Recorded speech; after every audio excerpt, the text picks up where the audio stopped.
Stuffed కాకరకాయ fry. Stuffed కాకరకాయ ఫ్రైకి కావాల్సిన పదార్థాలు: 1/2 kg చిన్న సైజు కాకరకాయలు. వీటిని ఒకవైపు చీలికలా చేసుకుని విత్తనాలు తీసుకుని పెట్టుకోవాలి. ఒకవేళ పెద్ద సైజు కాకరకాయ అయితే 3 ముక్కలుగా చేసుకుని విత్తనాలు బయటకు తీసుకోవాలి. నిమ్మకాయ అంత సైజు చింతపండు, కొంచెం పసుపు, 1 టీ స్పూన్ కారం, 100 గ్రాముల పల్లీలు, ఒక 6 వెల్లుల్లి రెబ్బలు, సరిపడా ఉప్పు, 6 టేబుల్ స్పూన్ల ఆయిల్. ఇప్పుడు చేసే విధానం చూద్దాం. ముందుగా కాకరకాయల్ని కొంచెం ఉప్పు పసుపు వేసుకుని చింతపండు పులుసులో ఉడికించుకోవాలి.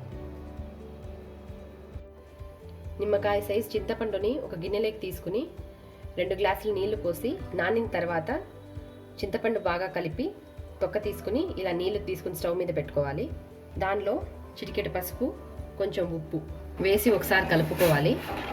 ఇప్పుడు ఈ పులుసులోకి కడిగి చీలిక పెట్టుకున్న కాకరకాయ ముక్కల్ని వేసి ఉడికించుకోవాలి. కాకరకాయలు చింతపండు పులుసులో ఉడుకుతున్నాయి. ఈలోపు మనం పల్లీలు ఫ్రై చేసుకుని కారం, ఉప్పు, వెల్లుల్లి రెబ్బలతో కలిపి పౌడర్ చేసుకుందాం.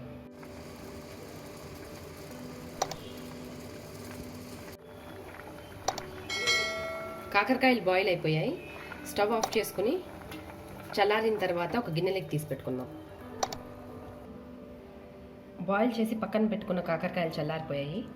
సో మనం ముందుగానే పల్లీలు, వెల్లుల్లి రెబ్బలు, కొంచెం ఉప్పు, 1 టీ స్పూన్ కారం వేసుకుని పౌడర్ చేసుకుని పెట్టుకున్నాము. సో ఈ పౌడర్ని ఈ కాకరకాయల్లో స్టఫ్ చేసుకోవాలి.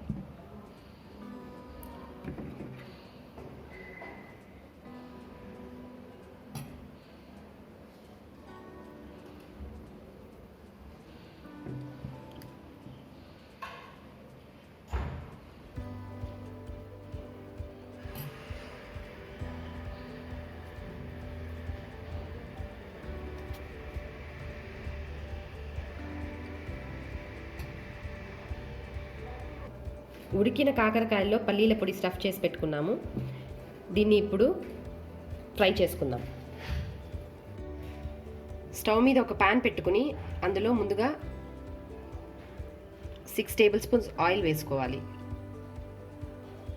ఆయిల్ వేడెక్కాక ఇందులో స్టఫ్ చేసుకున్న కాకరకాయలు వేసుకుని షాలో ఫ్రై చేసుకోవాలి.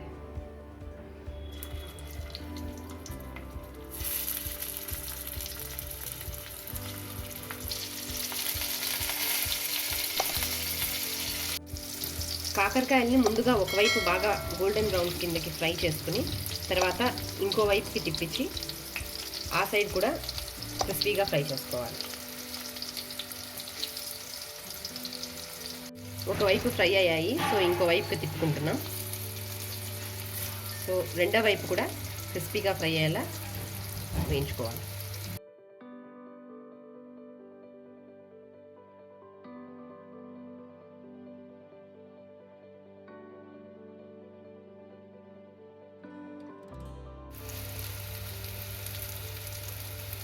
కాకరకాయలు క్రిస్పీగా ఫ్రై అయిపోయాయి. సో దీనికి ఇప్పుడు లాస్ట్లో మిగిలిన పల్లీల పొడి వేసుకుని ఒకసారి కలుపుకోవాలి.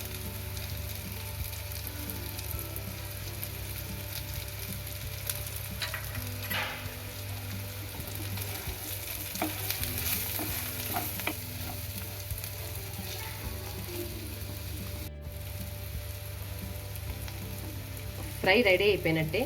దీన్ని స్టవ్ ఆఫ్ చేసుకుని ఒక గిన్నెలోకి తీసుకుని కొత్తిమీరతో గార్నిష్ చేసుకుంటే స్టఫ్డ్ కాకరకాయ ఫ్రై రెడీ.